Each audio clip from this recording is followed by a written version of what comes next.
sampaikan kepada kamu yang bukan ahli, yang bukan keluarga besar, nur mutiara ma'rifatullah, risalah ilmu kesucian, jangan kau saksikan, jangan kau lihat, jangan kau tonton, jangan kau ikuti. Pengajian bab kesucian ini hanya untuk yang sebenar-benar manusia. Kalau kau belum menjadi manusia sebenar-benar manusia, kau tidak boleh menyaksikan, menonton, mengikuti pengajian ilmu risalah bab kesucian ini. Kenapa aku larang? Kenapa tidak boleh? Nanti kau salah paham, nanti kau komen yang tidak baik, kan jadi gaduh. Kan lebih bagus kau tidak melihat, tidak menonton. Internet kau tidak habis, tidak kecoh, tidak gaduh, kan lebih baik kan? Sudah dilarang kan? Jadi kalau kau lihat juga, itu kau bukan manusia, karena kau tidak mengerti bahasa manusia. Jadi sesiapa yang masih melihat, menonton, menyaksikan, mengikuti pelajaran ilmu bab kesucian, sudah dilarang, masih juga dilihat, masih juga diikuti, bermakna bukan manusia. Paham kau ini?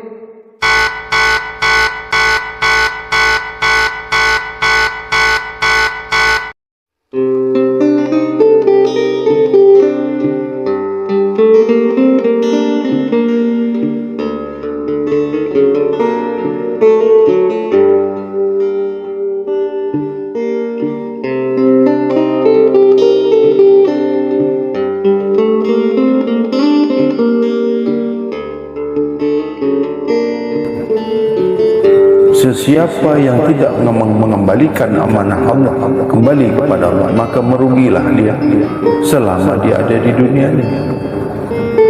Jadi orang-orang yang merugi selama hidupnya, selama dijadikan Allah manusia, dia tidak paham kemana dia hendak kembali, apa tugas dia, apa tugas dia di dunia ini. Yang mana tugas kita tak ada lain untuk beribadah kepada Allah. Hanya kita dicipta Allah hanya untuk beribadah kepada Allah sahaja. Kalau dihakikatkan mengembalikan hak Allah kembali kepada Allah, mengembalikan amanah Allah kembali kepada Allah. Jadi kita ni dizahirkan, diadakan dari yang tak ada kepada tak ada kan. Yang apa-apa mulanya kita ni tak ada, kembali tak ada kan. Adapun kita dizahirkan Allah Ta'ala, dan sudah pun dizahirkan Allah Ta'ala ke alam fana dunia ini, ke dunia ini, mengembalikan amanah Allah ini kembali kepada Allah. Sesiapa yang dizahirkan dan sudah pun dizahirkan mengembalikan amanah Allah kembali kepada Allah, itulah tugas kita, yang mana kita diciptakan Allah menjadi khalifah Allah, menuju insan kamil, insan yang sempurna. Sebab masa kita dilahirkan, masa kita dizahirkan sempurna, fitrah suci, maka hendaklah apa-apa yang zahir pada kita, amanah yang ada pada kita ini, mesti kembali kepada hak Allah kembali.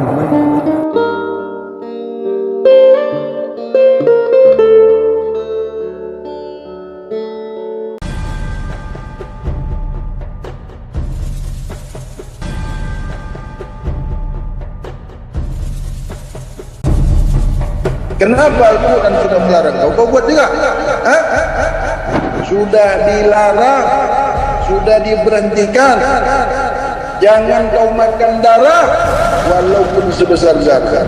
Jangan kau makan yang haram walaupun sebesar zakat. Perhatikan apa yang kau makan. Lihat apa yang kau makan. Kaji apa yang kau makan. Ingat apa yang kau makan. Tak kau buat juga. Islam tak kau tu. Ayat menyuruh kau perhatikan makanan kau, kaji makanan kau, ingat makanan kau apabila kau mengaku manusia. Kalau kau tak memperhatikan makanan kau, setan kau.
إن الله يحب التوابين ويحب المتطهرين.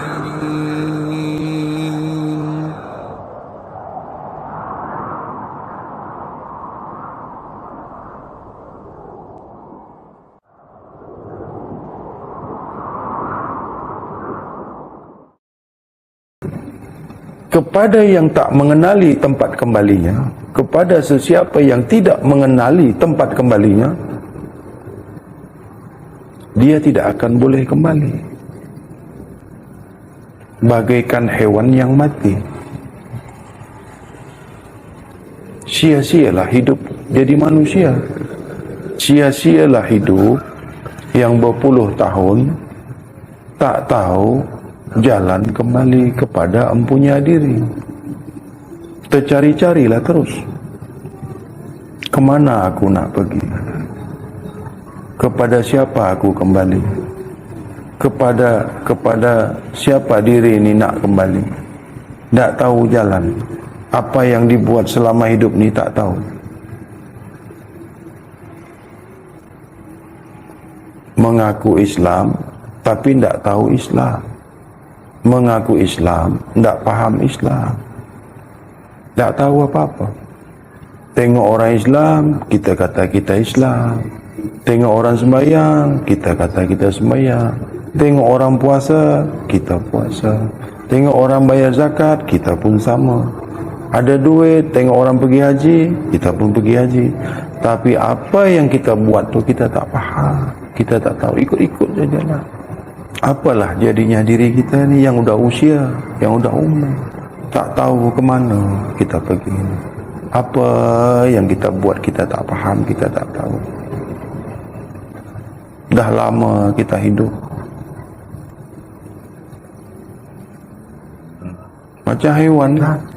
Haiwan makan, kita pun makan. Haiwan tidur, kita pun tidur. Haiwan berkahwin, kita pun berkahwin. Tak tahu Tuhan. Kalau tak tahu Tuhan tu masih okey lagi. Tak tahu diri. Kalau haiwan tu ada akal dia, ada rasa dia, ada nafsu dia, ada keinginan dia, dia tak akan kembali ke Tuhannya. Tapi haiwan tu tak ada diri. Jiwa dia ada, nyawa dia ada, tapi roh dia tak ada. Haiwan tak ada roh. Itu yang dia tak boleh kembali ke Tuhannya. Dia semata-mata diciptakan untuk menolong manusia menjadi manusia yang sempurna. Adapun lain daripada manusia ini untuk kemaslahatan manusia. Alam ni diciptakan untuk manusia. Bukan dicipta alam ni untuk dimakan.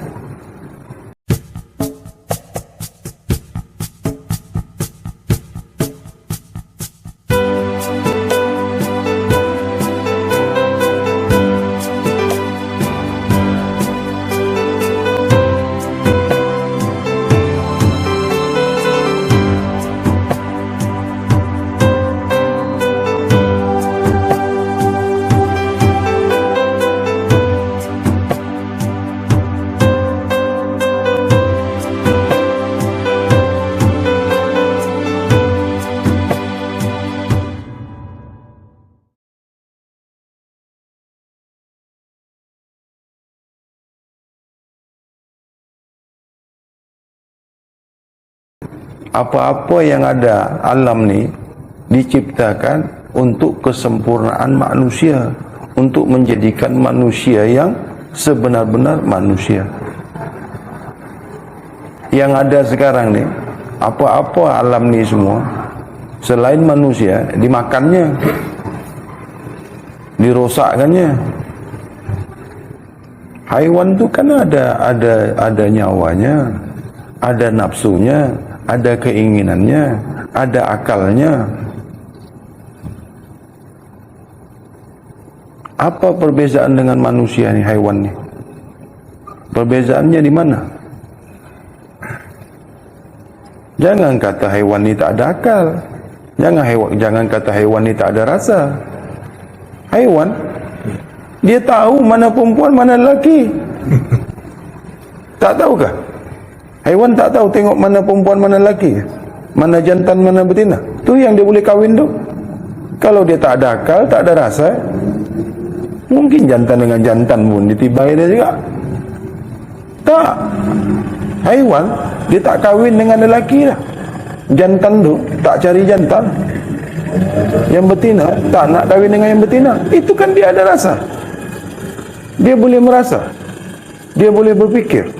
Dia berakal. Mengapa manusia tak gunakan akalnya?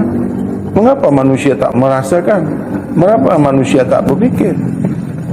Haiwan, mana yang boleh merusakkan badannya, mana yang boleh merusakkan jasadnya, mana yang boleh merusakkan hatinya, mana yang boleh merusakkan pikirannya. Dia tak makan. Haiwan tak pilih makan kah? Maknanya kan ada akal haiwan tu. Tahu bukan makanan dia. Ini makanan ni boleh mematikan aku, boleh merosakkan aku, boleh menyakitkan aku. Dia pilih-pilih makan. Kenapa manusia ni dia tak pandai memilih makan? Dia tak pandai cari apa yang boleh dimakannya. Sampai haiwan pun dimakannya juga.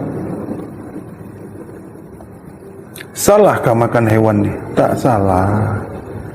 Di zaman dulu kala belum ada sayur, belum ada buah-buahan yang banyak macam sekarang ni, memang orang makan hewan. Sebab apa? Itu yang ada. Mana ada orang tanam padi, tanam buah segar, sayur ini semua banyak kan? Alam ni banyak, kaya, bagus. Zaman jahiliyah, zaman kebodohan kan? Nampak keledai-keledai dimakan, nampak kuda-kuda dimakan, nampak unta-unta dimakan. Apa yang nampak boleh dimakan.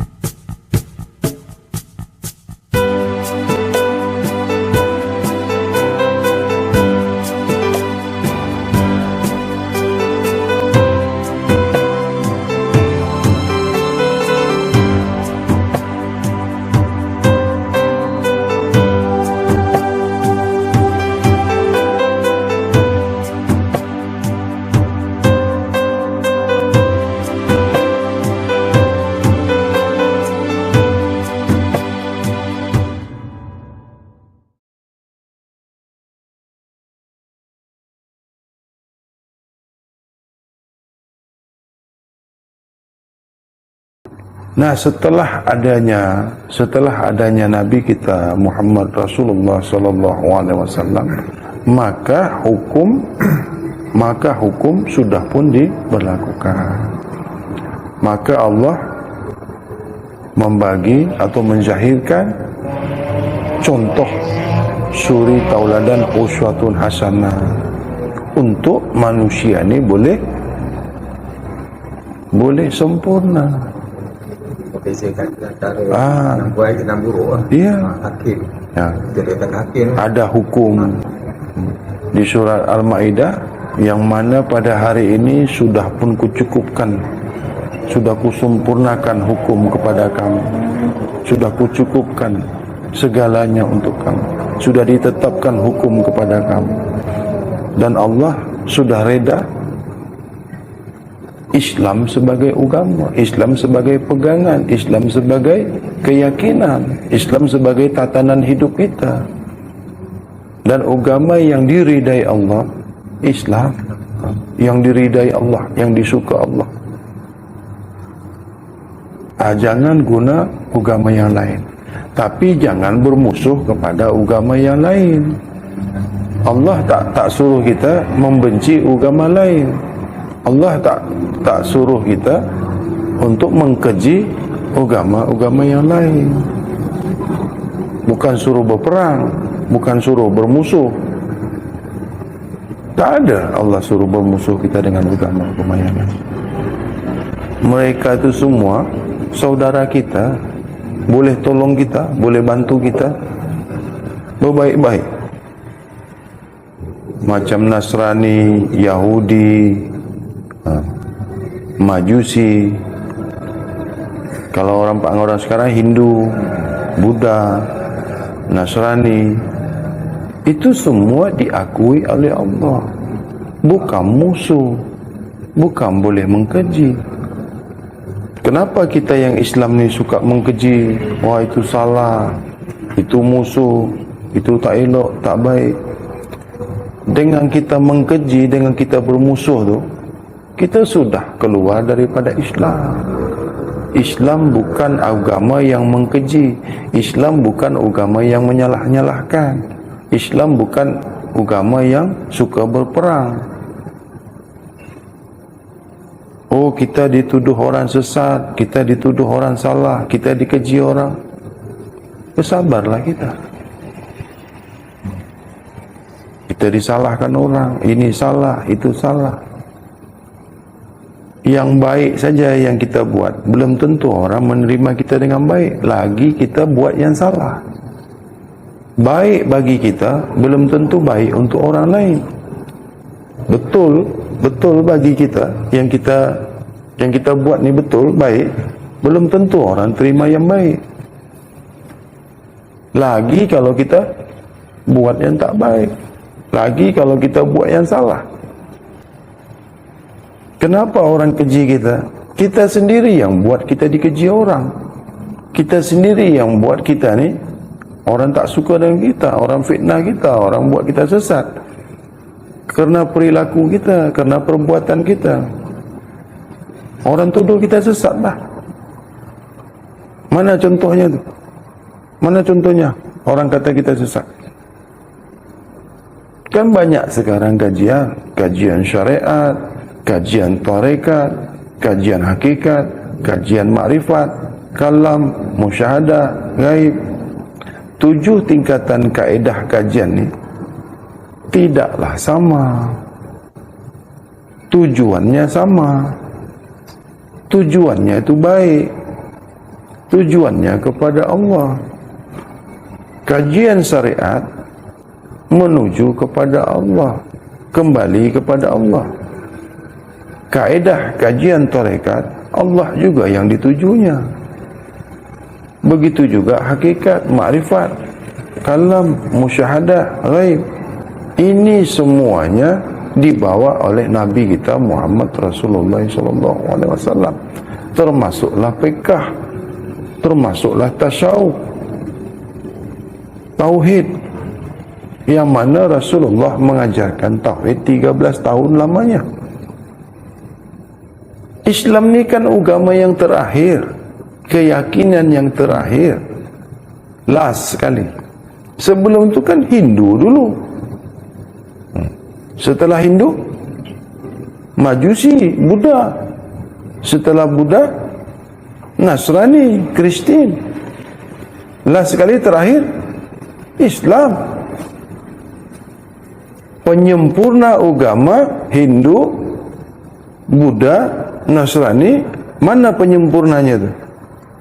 Islam.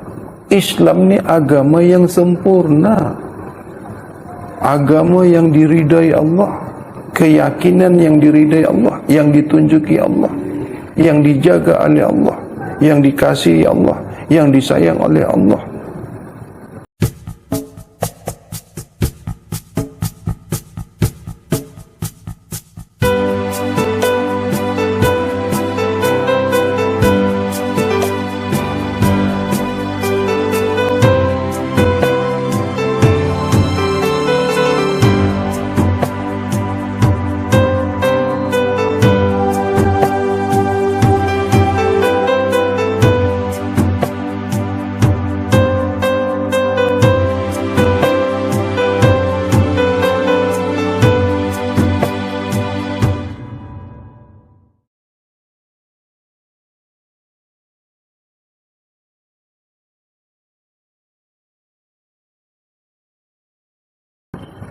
Adakah agama Hindu ni tak betul?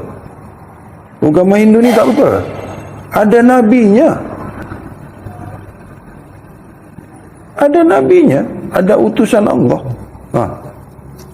Hindu ni ada nabinya, ada yang membawanya, ada yang mengajarkannya. Itu utusan Allah, Nabi Allah, Rasulullah. Agama Buddha, nabinya Nabi Musa. Itu juga Rasulullah. Musa kan Rasulullah, Daud Rasulullah, Isa Rasulullah, Muhammad Rasulullah. Rasul itu juga Rasulullah yang ada pada Nabi Daud, Rasul yang ada pada Nabi Musa, Rasul yang ada pada Nabi Isa, Rasul yang ada pada Nabi Muhammad. Satu itu juga. Itu juga. Rasul yang ada pada Nabi Adam, Rasul yang ada pada Nabi Daud, Musa, Isa, Muhammad. Satu Rasul, bukan banyak. Rasul itu satu. Muhammad pun satu, Musa pun satu, Daud pun satu, Isa pun satu. Mana agama yang tak ada nabinya tu?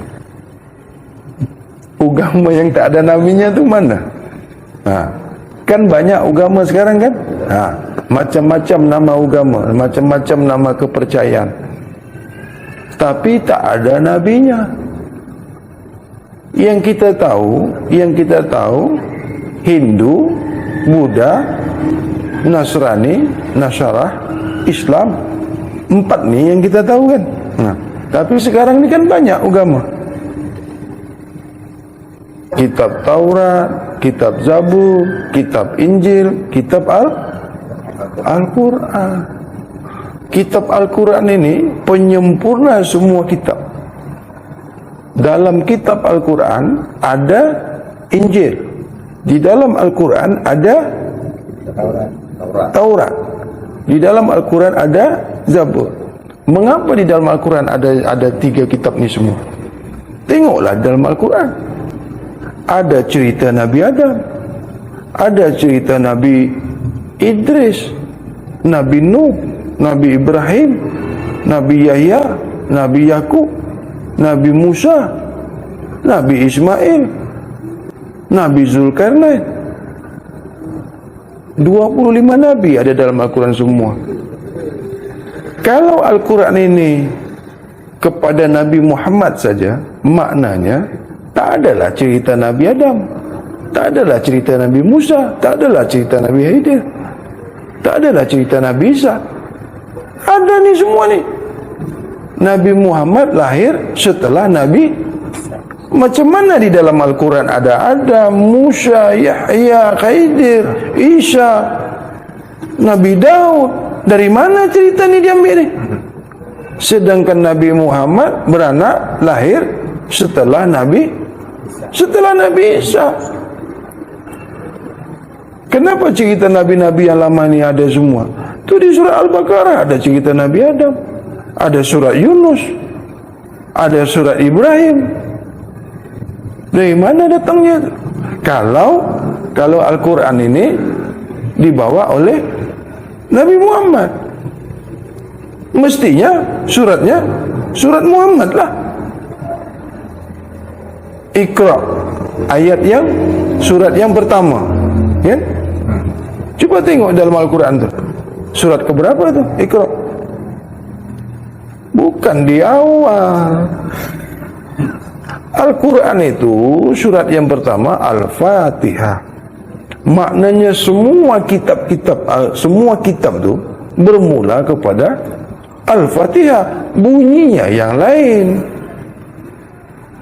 Al-Quran itu sudah ada semenjak Nabi Daud. Al-Quran itu sudah ada semenjak Nabi Daud ada. Nabi Daud Zabur.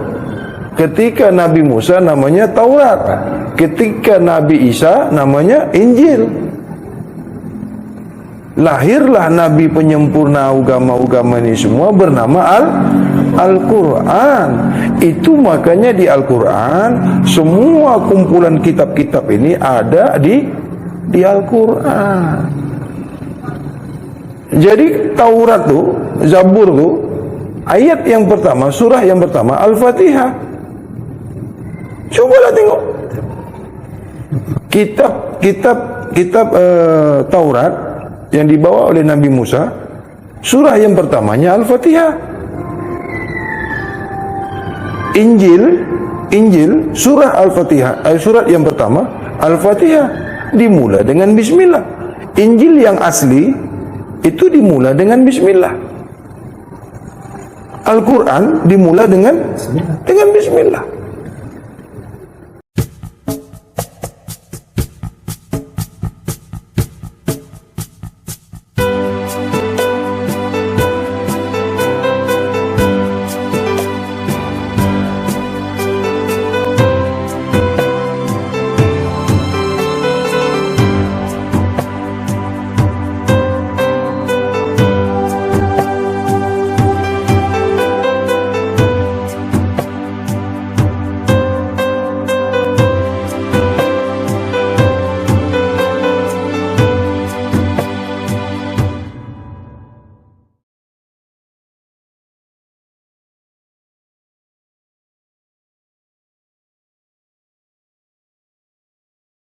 Tapi di Al-Quran ada cerita Nabi Adam,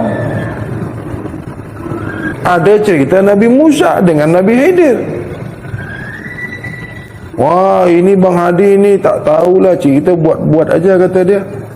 Dari mana dapat ni cerita ni? Fikirlah sendiri. Nabi Muhammad lahir setelah Nabi Isa. Kata Al-Quran itu yang dibawa oleh Nabi Muhammad, wahyu yang diturunkan kepada Nabi Muhammad. Ada pendapat bahwanya semua cerita-cerita Nabi itu diturunkan kepada Nabi Muhammad. Ada juga. Ini yang banyak dengar ni. Semua surat daripada Al-Fatihah sampai surat Al-Anas, itu semua turun kepada Nabi Muhammad. Maknanya diceritakan semua dari awal Nabi Adam sampai kepada Nabi Muhammad. Ada juga diceritakan semua. Yang pegang kitab Taurat, yang pegang kitab Zabur ni mengatakan kitabnya lah yang paling betul. Agama yang berpegang kepada Zabur ni agamanya yang paling betul. Agama yang pegang kitab Injil ni mengatakan agamanya yang paling betul, kitabnya yang paling betul. Begitu juga Islam. Mana ada agama tidak membetulkan kitabnya? Mana ada agama yang menyalahkan kitabnya? Mana ada agama yang mengajarkan yang tak baik? Mana ada agama yang mengajarkan yang salah? Adakah? Semua agama mengajarkan yang baik. Semua agama mengajarkan patuh taat kepada kitab yang sudah dibawa oleh nabinya. Hindu, dia pegang kitabnya, dia tunduk taat kepada ajaran agamanya. Nabi, ada nabinya kan? Kita pun Islam, kemana rujukan kita tu? Kepada kitab kita lah, Al-Quran.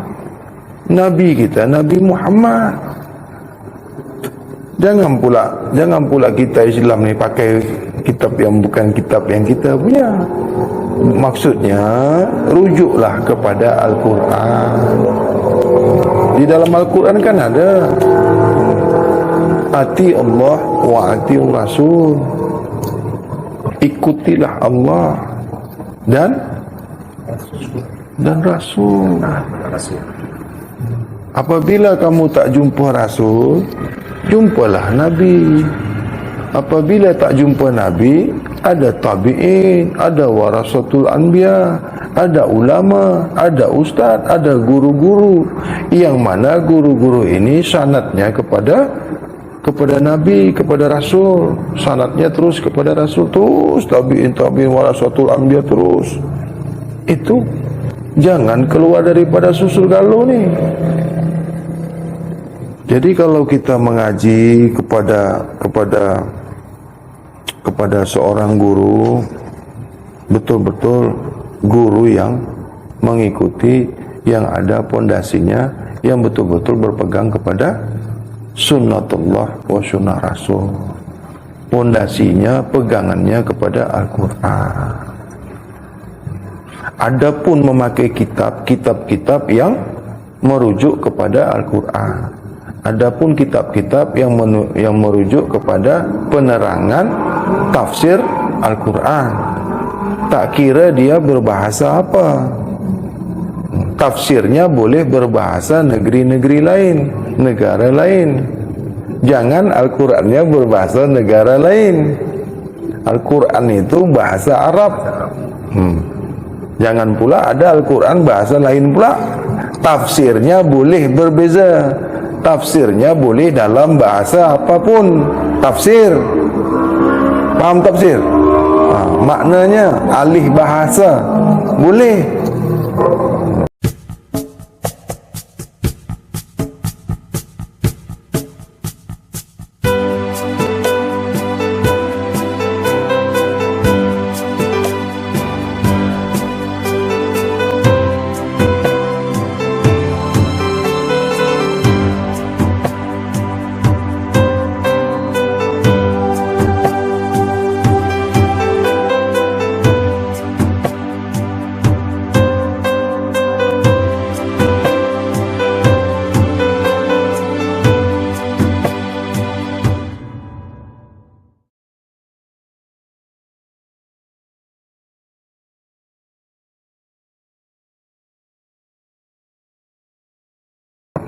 Bahasa Al-Quran berbeza dengan bahasa Arab.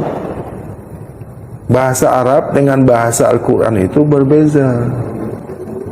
Tafsir bahasa Al-Quran itu bahasa Arab. Al-Quran ditafsirkan ke bahasa Arab. Al-Quran ditafsir, diterjemah ke bahasa Arab. Al-Quran ditafsir, diterjemah kepada bahasa Melayu, kepada bahasa Indonesia, kepada bahasa Inggris, kepada bahasa-bahasa yang lain banyak di seluruh dunia. Ada Al-Quran, tafsirnya, maknanya, alih bahasanya kepada bahasa Jawa, kepada bahasa Makassar, kepada bahasa Inggris, Yunani, dan banyak lagi negara-negara lain. Kalau di Makassar tu Lontrak, itu bukan Al-Quran, itu tafsir Al-Quran, alih bahasanya, makna dari bahasa Al-Quran itu. Jadi bahasa Al-Quran ini sendiri. Al-Quran bukan bahasa Arab, bahasa Al-Quran lah. ditafsirkan, diterjemahkan bahasa Arab. Bukan Al-Quran itu bahasa Arab, itu tafsirnya. Al-Quran bukan bahasa Arab. Berbeza. Memang Al-Quran ini, memanglah betul Al-Quran ini diturunkan di tanah Arab, tapi Al-Quran bukan berbahasa Arab. Bahasa Arab itu yang mengikuti bahasa Al-Quran. Bahasa Arab itu mengikut bahasa Al-Quran, bukan bahasa Al-Quran itu yang mengikuti bahasa Arab. Arab itu mengambil bahasa Al-Quran. Arab ambil bahasa dia dari bahasa Al-Quran. Jadi adanya bangsa Arab ini dari Al-Quran, bunyi Arab ini dari bunyi Al-Quran. Itu kan dulu ada Al-Quran baru ada Arab. Mana dulu ada? Mana dulu ada Al-Quran ke Arab dulu ada? Sebab Al-Quran ini bahasa Tuhan. Tentulah ada bahasa Tuhan dulu baru ada bahasa Arab. Mana boleh ada bahasa Arab dulu baru ada bahasa Al-Quran? Bahasa Quran lah dulu ada, baru ada bahasa Arab, baru ada bahasa-bahasa yang lainnya. Kalamullah. Itulah dulu ada, sebab Allah dulu ada. Ini gaduh tak habis-habis. Bangsa ini kata ini yang betul, bangsa ini kata ini yang betul, tafsir dia yang betul. Wah, ini tafsir lama, ini kitab lama, kitab kita yang betul. Yang betul tu Al-Quran. Adapun kitab-kitab yang rujukannya kepada Al-Quran, insya Allah betul. Jangan keluar daripada Al-Quran. Adapun penafsirannya, adapun Al-Quran ini ditafsirkan dengan ilmu syariat.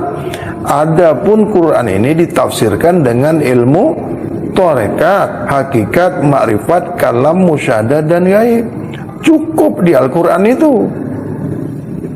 Ada Al-Quran tafsir awam, ada tafsir hawas, ada tafsir hawasul hawas. Begitu. Jadi kalau Al-Quran ditafsirkan oleh orang awam, ikut orang awam lah. Islam awam. Ada tafsir ditafsirkan oleh kaum hawas, ikut Islam hawas lah. Tapi Islam ni tak boleh berpecah-pecah. Sampailah tafsir hawasul hawas, mengikut keahlian, kepahaman, keilmuan seseorang yang mentafsirkan Al-Quran itu, memahami Al-Quran itu. Jangan gaduh, jangan berperang.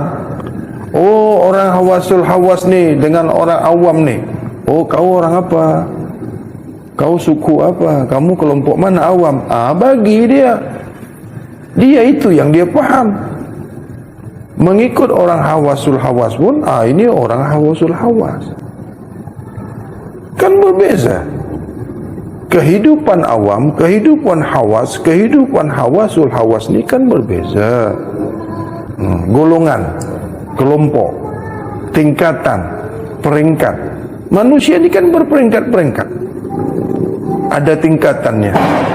Macam nafsu kan ada tingkatannya. Ada nafsu amarah, ada nafsu lawamah, malhamah, mutmainah, radiyah, mardiyah, kamillah. Ini kan harus dipahami. Manalah sama peringkat amarah dengan peringkat mutmainah? Tak sama. Orang yang di peringkat amarah menafsirkan Al-Quran mengikut nafsunya amarahnya. Seseorang yang berperingkat mutmainah mentafsirkan Al-Quran itu mengikut nafsu mutmainah.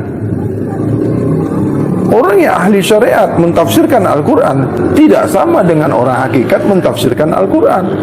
Tidak sama. Jadi jangan gaduh.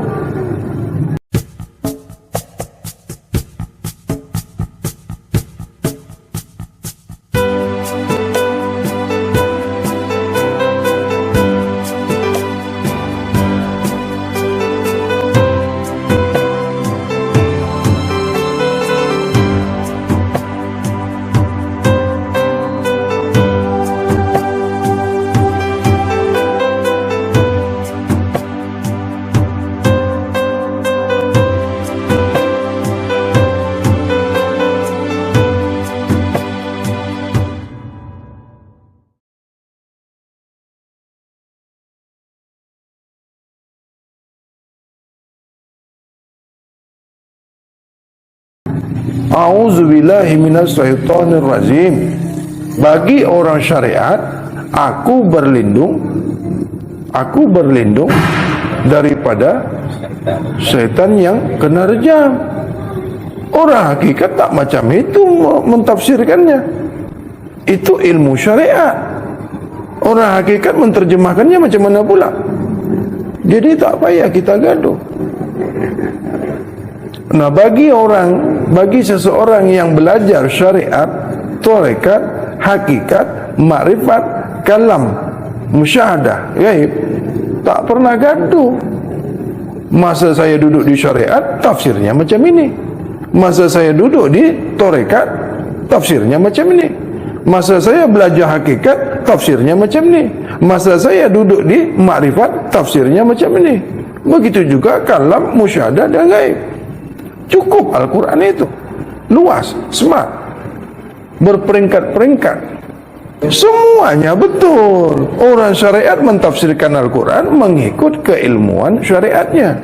Orang tarekat mentafsirkan Al-Quran mengikut keilmuan tarekatnya. Di Al-Quran itu kan orang awam juga ada, orang hawas juga ada, orang hawasul hawas juga ada, peringkat Nabi pun ada, peringkat wali pun ada. Apa lagi? Peringkat durjana pun ada, Fir'aun pun ada, Abu Lahab pun ada, Abu Jahal pun ada, Qarun pun ada, Iblis pun ada di Al-Quran itu. Tak ada kah? Cukup. Pengkhianat pun ada, yang pura-pura jadi wali pun ada, pura-pura jadi guru pun ada, pura-pura jadi ustaz pun ada, pura-pura jadi ulama pun ada. Semua. Di mana kita mengetahui yang sebenar-benarnya itu? Ketahuilah tanda-tandanya. Ketahuilah tanda-tandanya. Tanda yang betul kan ada, tanda yang salah kan ada. Allah kan bagi tanda-tandanya. Tanda kewalian ada, tanda kenabian ada, tanda kerasulan ada, tanda orang baik ada, tanda orang jahat ada, tanda orang Fir'aun pun ada, tanda penipu pun ada, tanda orang ingkar pun ada, tanda nak mati pun ada, tanda nak beranak pun ada, tanda nak malam pun ada. Semua Allah jadikan dengan tanda-tanda, ciri, khas dia ada, nampak. Tanda yang betul tu pun ada.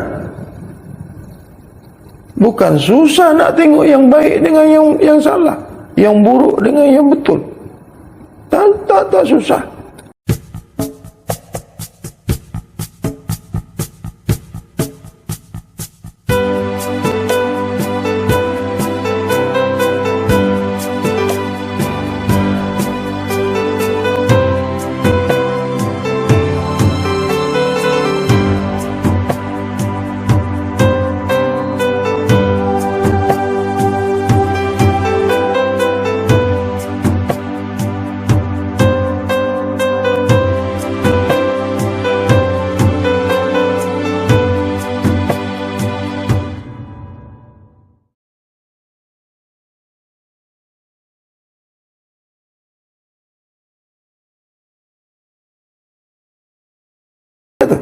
Mana contoh yang baik itu?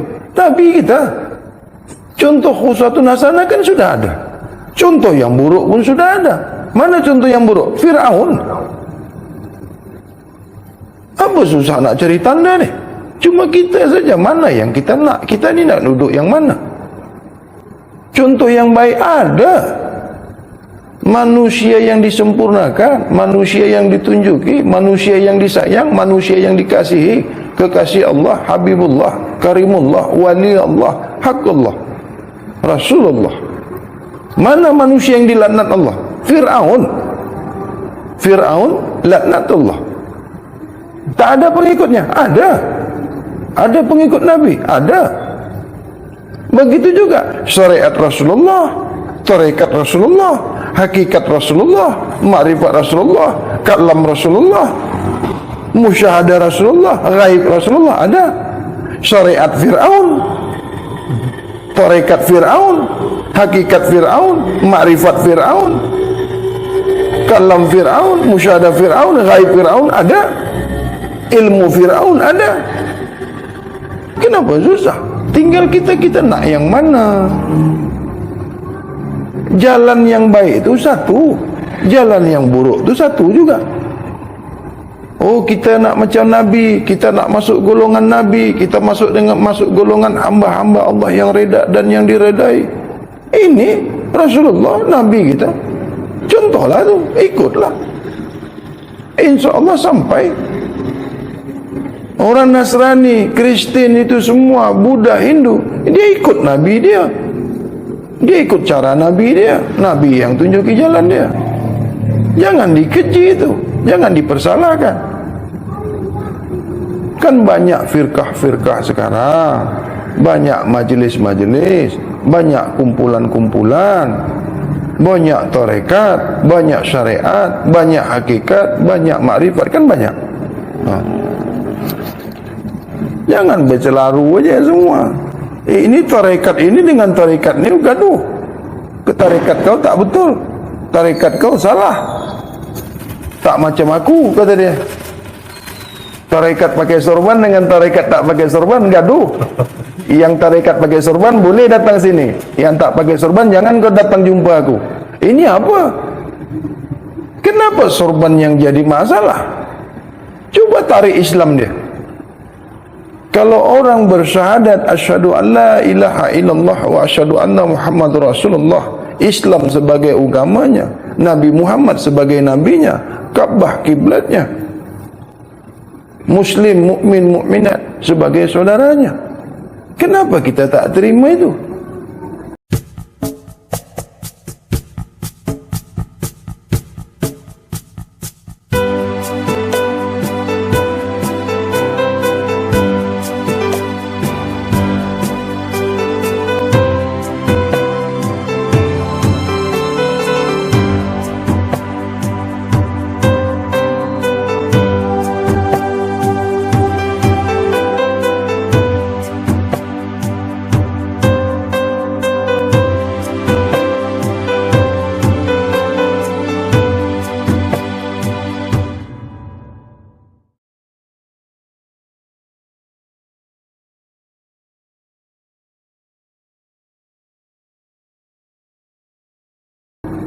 Kenapa mesti tengok sorban jubah?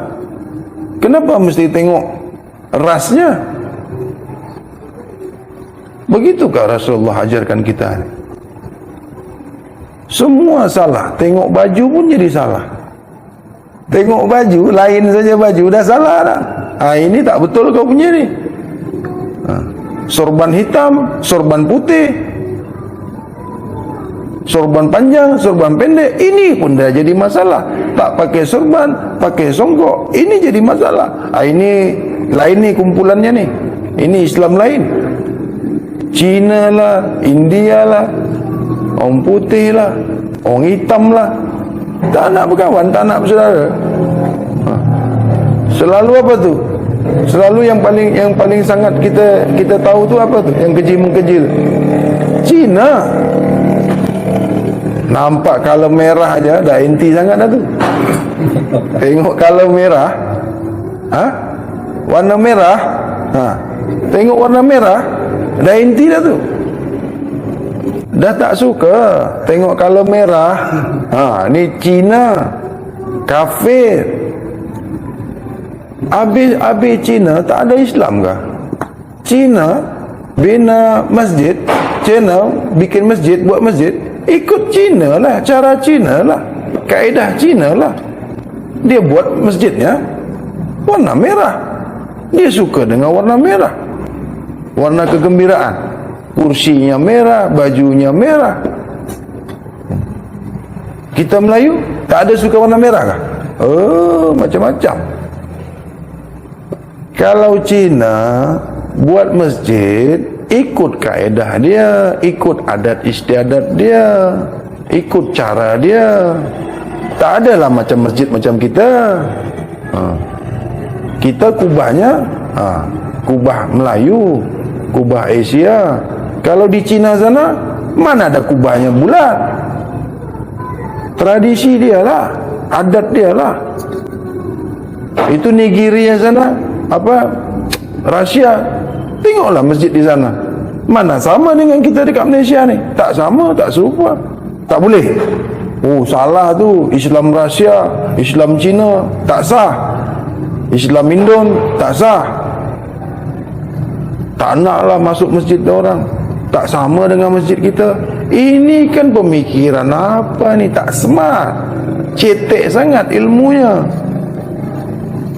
Masuk kedai Cina tak boleh. Duduk kedai Cina pun tak boleh. Tengok kedai Cina pun tak boleh. Haram. Tengok Cina pun haram. Tengok Cina pun haram. Berkawan dengan Cina pun haram. Adakah tengok Cina pun haram juga? Lalu depan Cina pun haram. Masuk rumah Cina pun haram. Cina tak ada Islam dah. Habis Cina tu kata, aku Islam lah Ustaz. Aku ni Islam, bersyahadat aku ni solat. Tak, kau Cina. Ya Allah, ya Rasulullah. India kan ada Islam juga. Orang hitam pun ada Islam juga. Tak sah Islam dia. Kita aja ni Melayu mengaku Islam. Aduh. Bermusuhan aja, hati busuk, hati rosak, pikiran kita tu rosak. Tak habis-habis. Selalu yang nampak Cina, India kafir. Lain daripada Islam dipanggil kafir. Jadi macam mana ada seorang ustaz, ada seorang ulama yang dia ni mu'alaf, yang ayah mak dia ni dulu bukan Islam, dia pergi masuk Islam, dia memeluk agama Islam. Habis kita hinakan kafir. Macam mana seorang ustaz itu yang dia ayah maknya tu dulu bukan Islam? Macam mana rasanya? Kita sudah kecilkan hati orang. Habis kalau orang kafir luar dari agama kafir tu, orang Nasrani panggil orang yang bukan Nasrani pun kafir juga, kata dia. Orang Buddhis, Buddha yang bukan agama Buddha, dia panggil pun kafir juga. Ingat orang yang agama bukan Islam, dia panggil Islam tu apa? Lagi gila lagi dia panggil kita. Kalau kita mulakan yang tak baik. Nabi kita kan, Islam ni kan ajaran yang paling baik, ajaran yang paling betul. Kasih berkasih, sayang menyayangi, hormat menghormati. Kalau orang tolong kita, bantu kita, ada kedai Cina Muslim, Chinese Muslim food, tak boleh ke makan tu? Tak boleh ke orang Islam makan dekat situ? Chinese Muslim food, Indian Muslim food, tak boleh ke? Kafir ke tu? Haram ke tu?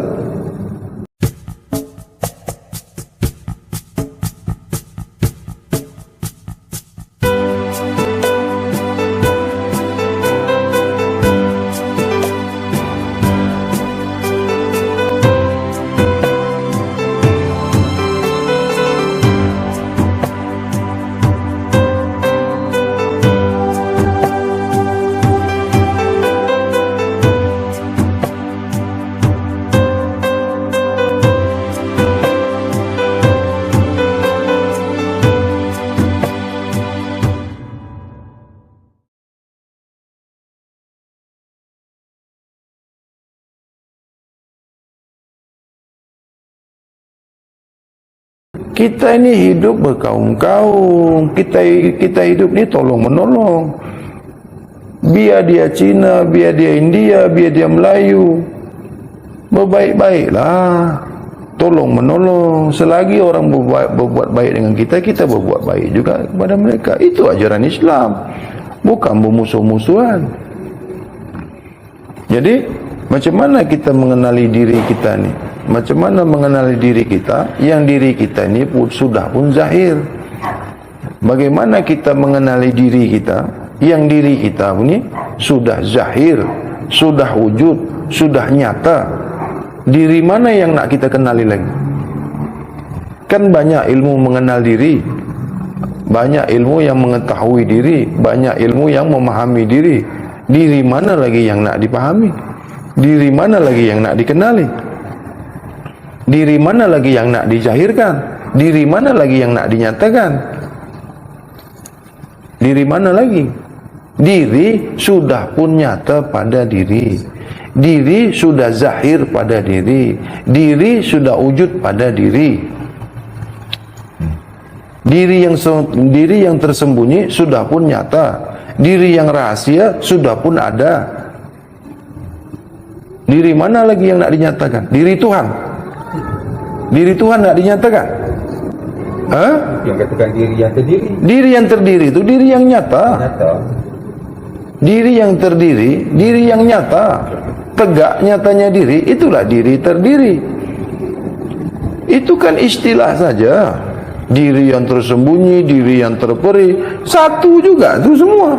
Diri itu juga, kan diri juga. Diri yang terdiri, diri yang terperi, diri yang tersembunyi, diri. Apa lagi? Yang tak boleh itu menyatakan diri Tuhan pada diri. Tak boleh menyatakan diri Tuhan kepada diri makhluk. Jangan menyatakan diri Tuhan ke diri makhluk. Jangan menzahirkan diri Tuhan ke diri makhluk. Nyata diri Tuhan itu ke diri Tuhanlah. Nyata Tuhan ke Tuhan. Nyata diri Tuhan kepada Tuhan. Jangan nyatakan diri Tuhan kepada kita. Kita ni makhluk. Kita ni diri yang dicipta. Tuhan diri yang menciptakan. Tuhan diri yang menciptakan diri. Tuhan diri yang mencipta diri yang zahir. Tuhan menzahirkan diri. Tuhan mencipta diri. Tuhan mewujudkan diri. Tuhan mentajilikan diri. Jadi jangan dizahirkan Tuhan itu pada makhluk. Jangan dinyatakan Tuhan itu pada makhluk. Jangan menyatakan diri Tuhan kepada diri kita. Jangan kau nyatakan aku pada dirimu. Jangan kau wujudkan aku pada diri kamu. Jangan kau nyatakan aku pada diri kamu. Itu kau Tuhan. Itu kau nak jadi Tuhan. Nah, semakin begitulah kalau belajar. Masuk terus halus, kita mulakan dari yang mudah-mudah. Kita mulakan dulu yang ringan. Kalau dah malam macam ni, masuk kepada makrifat.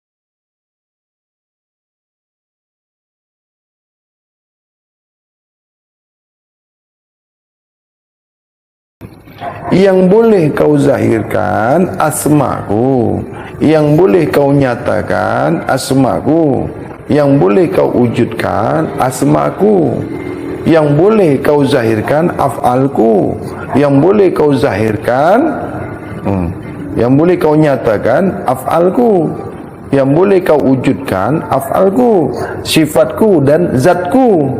Itu boleh wujud pada kamu. Sebab aku tidak berasma, sebab aku tidak beraf'al, sebab aku tidak bersifat dan tidak berzat. Kenapa aku tidak berasma, tidak beraf'al, tidak bersifat, tidak berzat?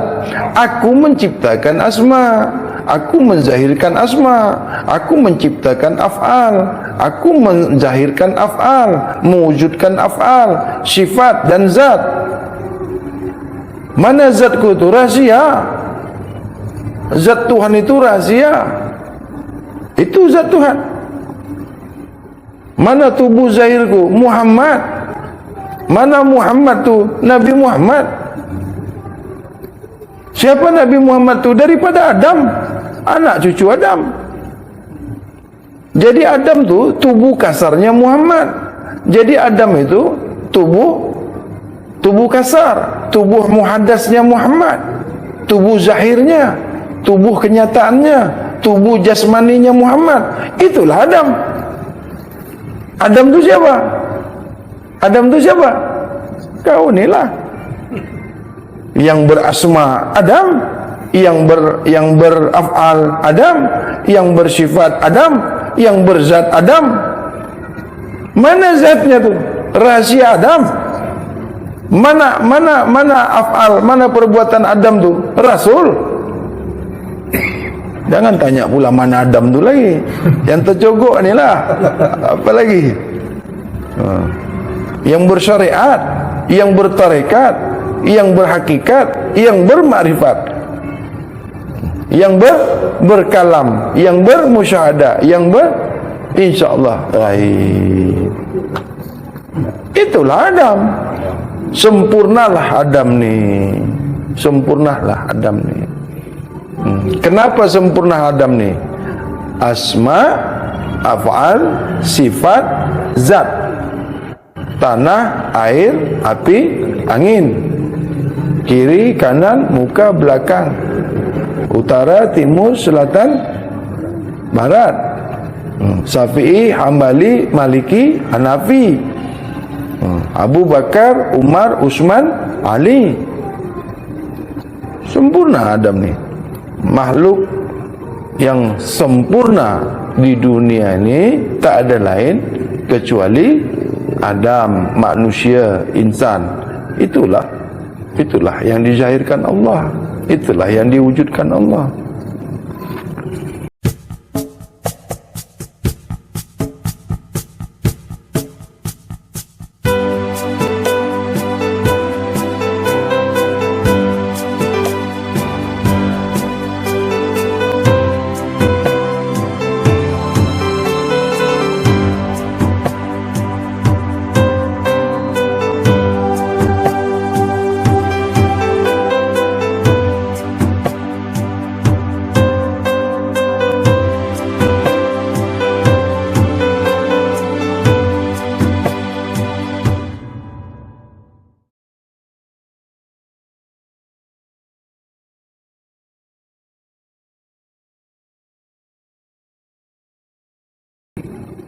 Maka dalam kajian diri Adam, balik lagi kajian yang sudah-sudah tu.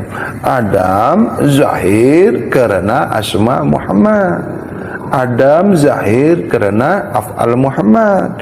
Adam zahir kerana sifat Muhammad. Adam zahir kerana zat Muhammad. Muhammad zahir kerana sifatullah lah. Muhammad zahir af'alullah. Muhammad zahir sifatullah. Muhammad zahir zatullah. Nah, asma Allah ni siapa? Rabbul Alamin. Af'alullah ni siapa? Rabbul Alamin. Sifatullah ni siapa? Rabbul Alamin. Zatullah ni siapa? Rabbul Alamin. Rabbul Alamin ni satu kepada Rabbul Izzati. Kalau sudah ke Rabbul Izzati, di sinilah ada sempadan. Di sinilah berlaku had. Jangan melampaui batas Rabbul Izzati. Zat atas zat. Tuhan sekalian zat. Zatnya zat. Itu sudah terlebih laisa kamitslihi syai'un. Rabbul Alamin sudah laisa kamitslihi syai'un. Rabbul Izzati dikatakan laisa pun sudah tak boleh lagi. Laisa kamitslihi pun bukan lagi. Tak boleh sebut laisa kamitslihi syai'un lagi. Bukanlah boleh yang dicapai dengan ilmu. Bukanlah boleh dicapai dengan akal pikiran. Dengan apapun tak boleh dicapai. Dengan apapun tak boleh dikaji lagi. Sebab Sebab terlebih laisa, sampai-sampai tak boleh lagi dikatakan laisa lagi. Kalau masih sebut laisa lagi masih boleh dikaji. Kalau masih bunyi laisa, masih ada tu, masih berwujud lagi. Sebut laisa pun sudah tak boleh. Itu sudah di bab gaib. Saya tak akan buka di bab gaib ini kalau di khalayak ramai. Kalau di media saya tak akan buka. Sebab bab gaib ini sudah tidak lagi mengkaji asma, sudah tidak mengkaji af'al, sudah tidak mengkaji sifat dan zat. Bahasanya pun sudah berbeza. Bukan bahasa kamu, aku, dia, saya, bukan. Itu semua baharu, itu semua muhaddas. Kajian gaib ini kajian kadim. Itu bab gaib. Kalau musyahadah itu pun sudah halus, teramat halus. Sudah banyak bahasa kias. Tak direct lah. Kalau bahasa musyahadah ini banyak sekali kiasnya, sebab mantiknya sangat tinggi, sangat halus. Kalau di bab musyahadah ini banyak pakai bahasa mantik, bahasa perumpamaan. Bukan Tuhan yang diumpamakan, bukan Tuhan yang diumpamakan, tapi bahasa umpama untuk mengambil paham.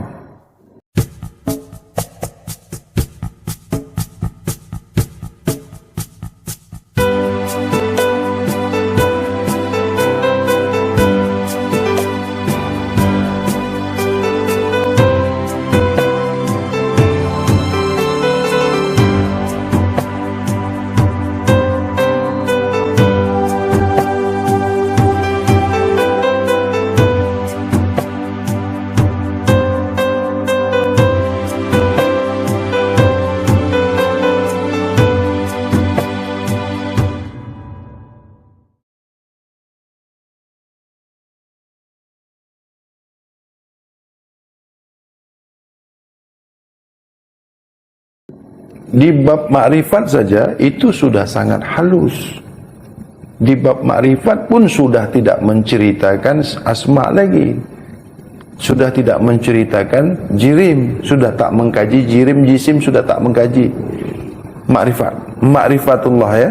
Ma'rifatullah sudah tidak mengkaji asma, af'al, sifat, zat. Itu makanya kalau di kajian makrifat ini dia sudah meminta usia, minta umur. Kalau sudah masuk di bab ma'rifatullah. Kalau syariat, ada syariat, ada syariat kajian syariat, ada syariat kajian tarekat, syariat hakikat, syariat makrifat. Di ilmu, di kaedah syariat ada makrifat, makrifatnya syariat ada. Di kajian syariat ada makrifat, di kaedah syariat ada makrifat, di kajian syariat ada hakikat, di kajian syariat ada tarekat, ada. Syariat itu ada tarekatnya, syariat itu ada hakikatnya, syariat itu ada makrifatnya, tapi itu semua masuk di syariat. Itu bukan makrifat, itu makrifatnya syariat, bukan kaidah makrifat itu. Kan banyak sekarang guru-guru makrifat nih, banyak yang mengajarkan makrifat. Itu makrifatnya syariat, bukan makrifatnya makrifat. Kalau makrifatullah, dia tak berbunyi Allah, menyebutkan Allah itu bukan Allah.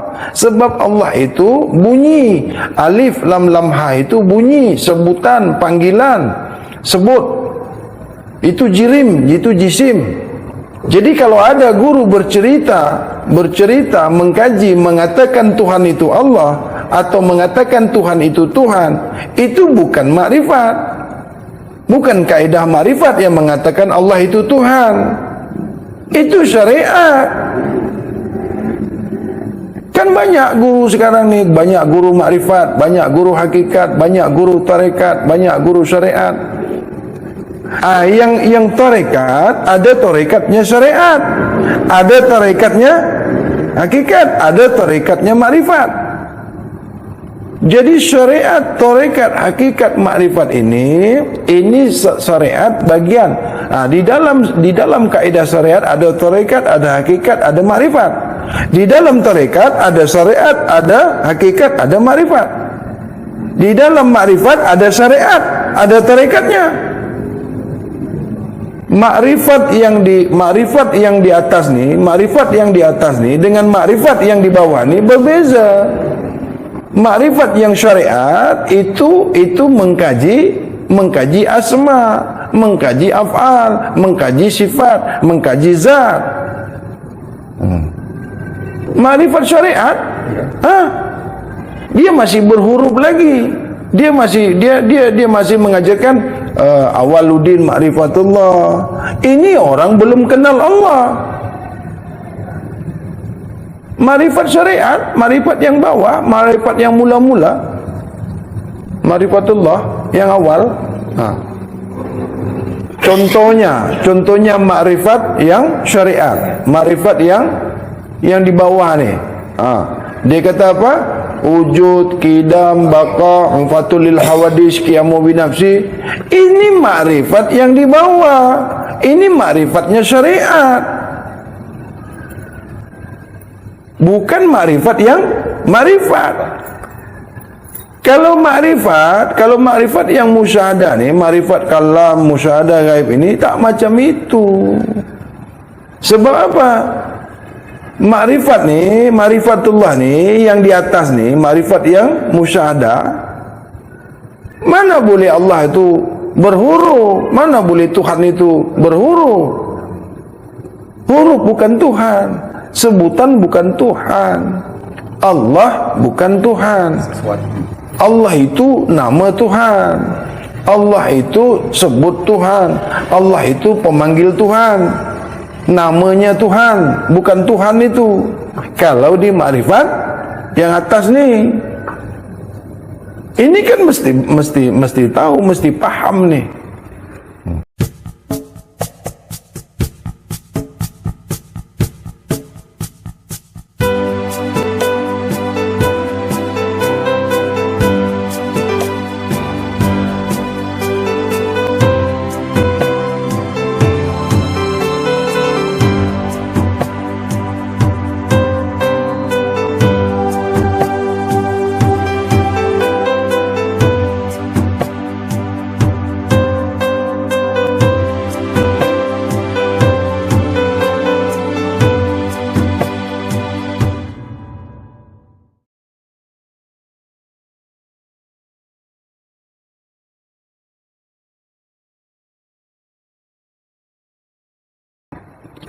Kalau makrifat syariat ini, makrifat yang di bawah ini, dia mengenal Tuhan, bersama-sama Tuhan, menilik, memandang Tuhan, melihat dirinya, itulah melihat Tuhan. Kalau makrifat syariat, berjumpa dengan Tuhan, berkata-kata dengan Tuhan, menyembah Tuhan, mengingat Tuhan. Ini makrifat yang syariat. Berkata-kata dengan Tuhan, bercakap-cakap dengan Tuhan. Ini kita tak boleh keji ilmu orang, itu yang dia faham. Berzikir, itu makrifat syariat. Berzikir, mensucikan diri, mengingat diri, menilik diri, melihat diri, kan? Itu makrifat syariat. Kan banyak tu. Dia kata dengan ilmu makrifat ni boleh berjumpa Tuhan, kan? Boleh memandang Tuhan, boleh melihat Tuhan. Macam mana caranya? Tengok dirilah, kata dia. Siapa yang sudah jumpa dirinya dah jumpa dengan Tuhan. Tengok diri dia, tengok muka dia tu, kata dia macam itulah Tuhan. Macam mana bang kalau kita ni, macam mana kau nak tengok Tuhan? Tengok cermin lah, kata dia. Sembayang tengok cermin, berzikir tengok cermin, cari-cari diri tak jumpa, ambil cermin, kata dia. Tengok cermin. Sembayang pun dia berhadapan dengan cermin. Dah ditipu dia, dah kena tipu. Nak jumpa diri, tengok di cermin. Habis kalau orang buta, kalau orang buta macam mana nak tengok cermin? Tak jumpa dirilah. Kenapa ilmu kau ni kepada orang buta tak boleh? Kalau orang celik nak jumpa diri, tengok cermin lah. Kalau orang buta, orang buta tak ada mata, tak boleh tengok. Nak tengok di mana? Tengok cermin juga. Ilmu cetek lah. Itu gagal ilmu kau.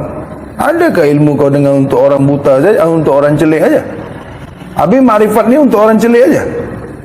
Orang buta tak boleh makrifat?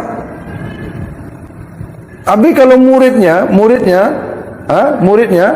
ada yang buta, kau nak suruh macam mana? Suruh tengok cermin juga? Aku buta lah bang. Orang buta macam mana? Macam zikir nafas, itu makrifat syariat. Zikir nafas, zikir hati, zikir apa? Zikir tajalli, zikir mata, zikir telinga, zikir nafas, anfas, tanafas, nufus, semua tu, itu makrifat syariat. Zikir nafas, zikir hati, zikir bunyi, zikir jantung. Kalau ada zikir hati, mesti ada zikir jantung, zikir ginjal, zikir mata, kan? Zikir nafas, Allah, zikir nafas. Ini zikir nafas ni, nafas berzikir kah? Macam mana ni? Macam mana zikir nafas ni? Zikir hati, hati berzikir kah? Zikir nafas, bunyinya Allah. Nafas itu bunyi Allah. Kalau orang tidur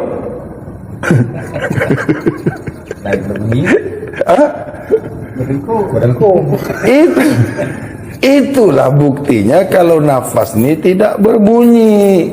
Nafas itu tak berbunyi. Nafas itu tak naik, nafas itu tak naik, tak turun.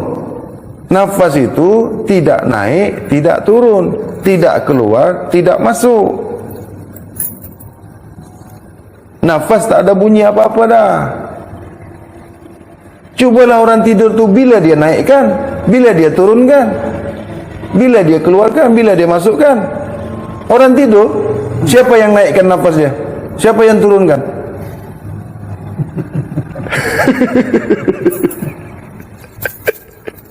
Kata nafas ni kita naikkan, kita turunkan, kan? Orang tidur siapa yang naikkan? Orang tidur lah. Dia pandai naik sendiri, dia pandai turun sendiri. Jadi nafas tu bukan naik, bukan turun, bukan keluar, bukan masuk. Bukan. Tak payah kau keluarkan pun dia keluar sendiri. Tak payah dimasukkan dia masuk sendiri. Tak payah dinaikkan dia naik sendiri. Tak payah diturunkan pun turun sendiri. Nafas tu dah macam itu. Kalau roh macam mana? Roh tidak di luar, tidak di dalam. Tidak di atas, tidak di bawah. Tidak di dalam jasad, tidak di luar jasad. Kalau tidak di dalam, tidak di luar, macam mana menariknya tu? Kan ada yang cakap, roh ni malaikat yang tarik keluar, dicabut rohnya. Betul lah. Yang ditarik tu, yang boleh ditarik tu, benda. Bahasa tarik ni, macam mana? Roh tu macam tali kan ditarik? Ini ditarik napasnya, dikeluarkan napasnya. Yang dikeluarkan tu dari dalam, ditarik keluar.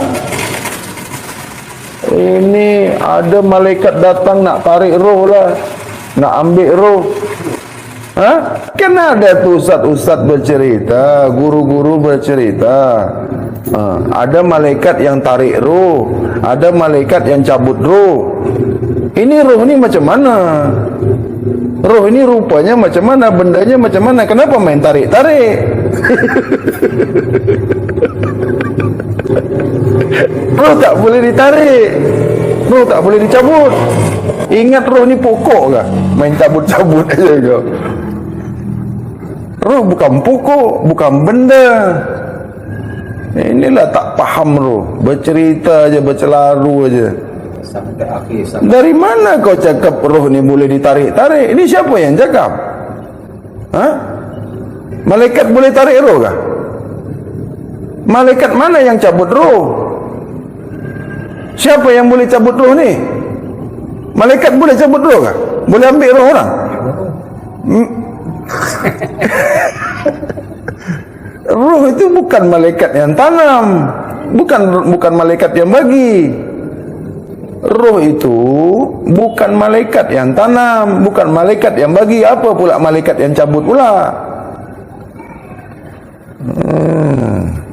Kata guru makrifat, ada pula roh dicabut. Senang gak cabut-cabut roh ni? Ini roh ni, kalau di dalam Al-Quran, maka kami tiupkan roh kami. Siapa tu yang meniupkan roh tu? Malaikat kah? Malaikat kah yang letak roh di jasad ni? Sejak bila malaikat tahu tentang roh ni? Sejak bila? Tak ada cerita malaikat ni tak tahu tentang roh ni. Tak ada urusan malaikat. Roh bukan urusan malaikat. Yang ditarik malaikat tu, yang diambil malaikat tu jiwa, nyawa.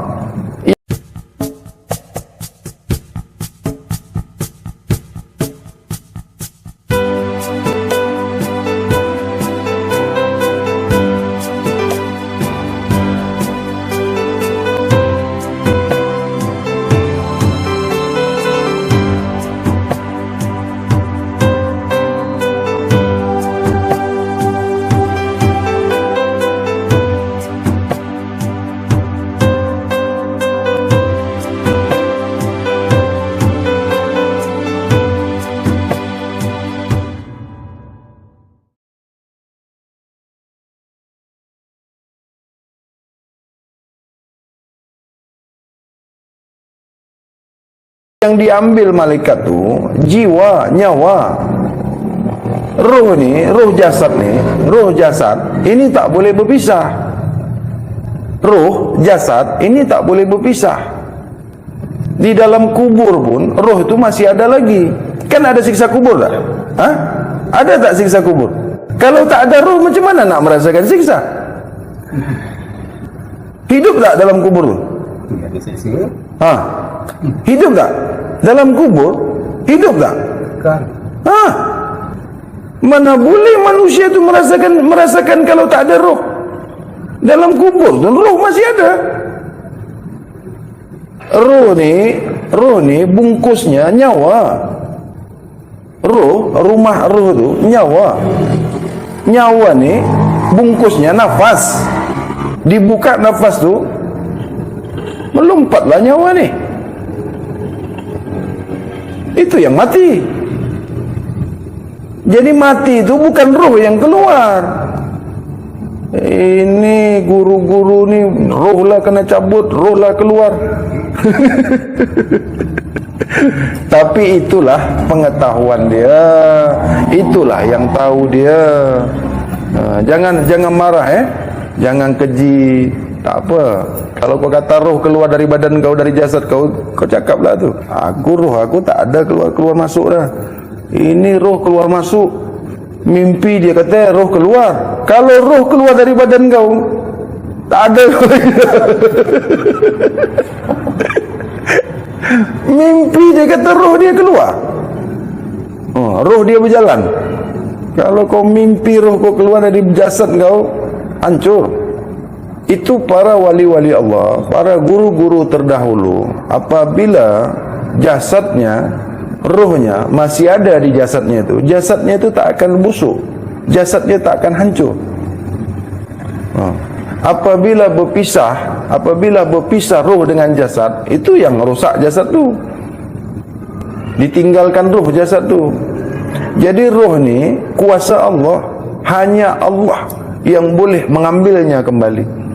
Roh ni urusannya kepada Allah, urusan Tuhan, tak ada urusan malaikat dah. Jadi Allah memerintahkan kepada malaikat untuk dimatikan, bukan rohnya yang dicabut. Roh tak boleh dicabut, nyawa, jiwa. Dibuka tu nafasnya tu, tengoklah orang sakaratul maut tu, sesak tak nafas dia, semput tak? Itu dibuka nafasnya. Terbuka nafas ni, terbuka nafas, keluarlah jiwa tu, nyawa tu melompatlah, bukan roh. Orang jenazah ni, orang yang mati ni sudah tak ada nafasnya, sudah terbuka nafasnya. Orang mati sudah terbuka nafasnya, lepas sudah jiwanya ni, ya, nyawanya ni sudah tak ada. Itu ada riwayat mengatakan masa dia dimandikan, masa orang banyak tu, dia mengetahui lagi. Dia tahu tu orang ramai, dia dibawa ke kubur, dia tahu. Itu kan maknanya rohnya masih ada sama dia. Di alam barzah pun roh itu masih ada lagi di jasad. Di alam masyar, di yaumil masyar, roh itu masih ada pada jasad. Di neraka roh itu masih ada pada jasad. Di surga roh itu masih bersama jasad. Itulah merasakan nikmatnya surga. Di neraka roh itu masih ada. Itulah dia merasakan siksa neraka itu.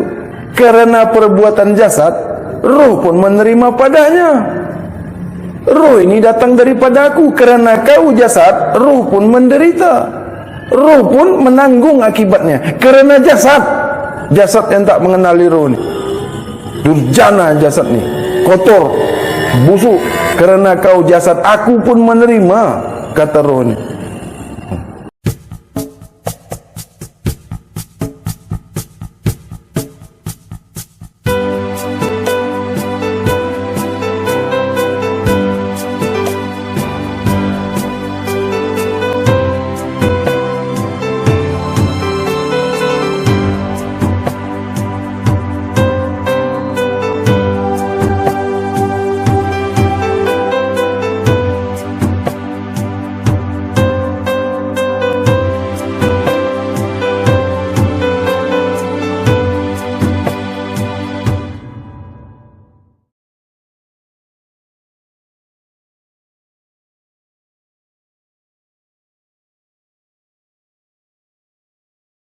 Jadi kalau roh yang sudah meninggalkan jasad tu, sudah melampaui batas jasad ni, ditinggalkannya. Tapi kalau ada guru-guru makrifat mengajarkan roh ni boleh dicabut dari jasad ni, itu aku tak tahulah dari mana dia dapat tu. Macam mana yang di dalam kubur tu merasakan siksa kubur kalau tak ada rohnya? Yang merasa ni siapa? Kita kah? Jasad kah yang merasa ni? Yang boleh melihat ini jasad kah? Mata kah yang boleh melihat? Mata ni kalau tak ada roh, boleh fungsi kah? Ada ke function dia? Telinga ni boleh mendengar kah kalau tak ada roh? Kulit kita ni boleh merasa tak? Boleh berjalan kah kaki kita ni kalau rohnya tak ada? Percaya tak ada siksa kubur tu? Percaya tak? Yakin tak ada? Kalau tak ada roh dalam kubur tu, jasad roh ni satu. Jasad roh satu, esa. Dekat dia tak bersentuhan, jauh dia tak bercerai. Selamanya sampai yaumil masyar, roh jasad tak boleh berpisah. Itu sudah kudrat iradat Allah. Itu sudah kuasa Allah. Aku tak tahulah ulama ustaz ni menceritakan macam mana, sebab engkau tak pernah mati. Kalau kau pernah mati, kau faham cerita ni, kau tahu kajian ni. Kalau dia belum belajar gaib lagi, belum sampai peringkat gaib, tak faham cerita ni tak. Ambil malaikat, diambil malaikat, dicabut rohnya oleh malaikat. Mana boleh malaikat mencabut roh? Banyak guru-guru menceritakan, ustaz-ustaz menceritakan, malaikat pencabut roh. Malaikat mencabut nyawa, jiwa, bukan roh yang dicabut. Habis kalau roh dicabut, 2 kalilah dimasukkan. Siapa lagi yang masukkan? Malaikat lagi. Ada roh keluar masuk. Macam TV aja, hidup mati. Itu makanya boleh dihidupkan lagi. Makanya esok kami hidupkan kau lagi.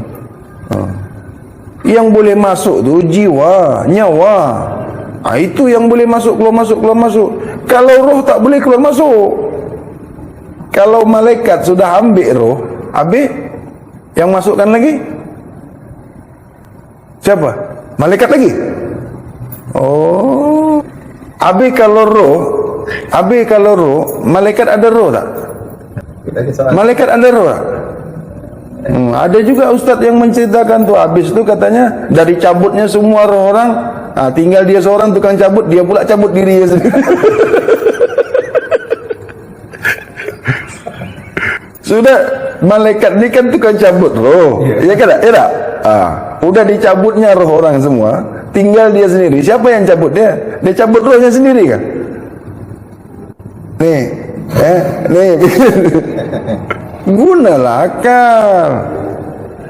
Ada pula cabut roh sendiri.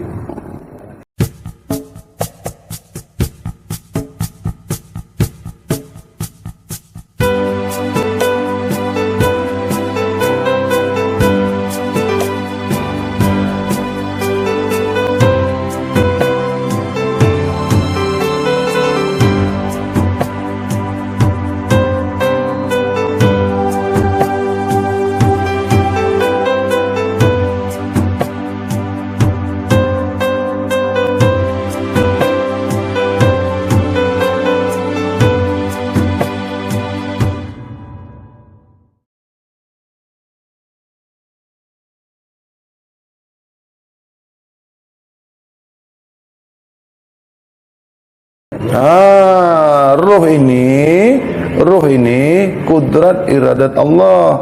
Roh ini rahsia Allah. Roh ini kuasa Allah. Tak ada yang lain kecuali Allah. Roh ini dalam genggaman Allah, dalam kuasa Allah.